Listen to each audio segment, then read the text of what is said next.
Oh, hello there. You asked for Tuesdays with Cory to come back, and guess what? Here I am. We're back, and today we're talking about insects. I'm recording this when the big blizzard is happening, and I couldn't think of a more appropriate thing to talk about than the warm and cuddly feeling that insects give me. So, let's talk insects. Tuesdays with Cory! This is in no way a representation that all Tuesdays will be with Cory. So, what makes an insect an insect? There are three main things that separate insects from the rest of the animal kingdom. The first is that they have three body parts: the head, the thorax, and the abdomen. Now, the head is where insects have their compound eyes and their antenna. It's where their mandibles are, where they do all their eating. The thorax is where all of their movement parts happen, so it's where their legs are attached and their wings. And the abdomen is where all of the innards are stored, for the most part, respiratory organs, digestive organs, things like that. So, all insects have three body parts.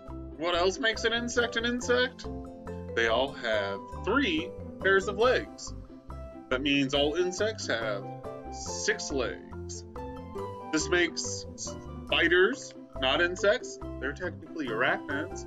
And millipedes are also not insects. So, if you ever see something with more than 6 legs, not an insect. If you see something with less than 6 legs, not an insect.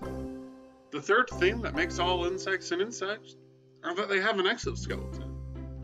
Now, we as mammals have just a regular skeleton, an internal skeleton. It's what means all of our bones are inside our body. We've got these fleshy parts on the outside. An exoskeleton is the exact opposite of that. It means the skeleton of insects are on the outside. Their protection comes from the outside of their bodies, and it keeps all of their gooey goodness inside. Insects come in all different shapes and sizes, and they're broken down into these things called orders. Now, an order is what biologists use to break down different groups of like animals. So, while all insects have 3 body parts, 6 legs, and an exoskeleton, they're broken down even more into different groups. Those are called orders. Now, some orders include things like dragonflies and damselflies. You'll find these insects near bodies of water. Another order has all the butterflies and moths in it. One of the most common orders that we know about and see almost every day are the order that contains ants and bees and wasps. Those are all related. Those orders are defined by the types of wings that an insect has or could possibly have. As we know, some ants don't grow wings. And these different types of wings are what define different insect orders. Now, before I leave, let's talk about some fun facts about insects. While out gathering food, some bees can fly upwards of 60 miles a day as they're pollinating flowers. I couldn't imagine running 60 miles on my job. Ants themselves can lift more than 50 times their own body weight. That would be like if I could start bench pressing a truck. And I work out, but I don't think I'll ever get to the point where I can be bench pressing a truck. Now, beetles, they account for up to 25% of all known species of plants and animals on the planet. There are more species of beetles than there are species of plants. That's just absolutely mind-blowing. And if that's true, that means that insects are the largest order of animals in the world.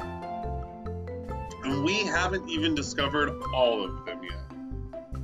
With close to 35 million types of different insects discovered, it's estimated that that's only about 80% of the total insects on the planet. That means there are still 20% that haven't been documented and haven't been accounted for. Insects truly are fascinating. Well, hopefully you learned a little something that you didn't know before about insects. I'm so happy that Tuesday Talks with Cory got to return. Look for me about every other week. That's when I'll be around. If you're looking for more fun and exciting activities, make sure to check out the parks page on the city website. Next month, in March, we'll be doing March Meal Madness over at the YMCA on 2 Saturdays. So pay attention for the signups, because I'm sure spots will fill up quickly. Well, that's all the time I've got for today. I'm Cory. Toodles.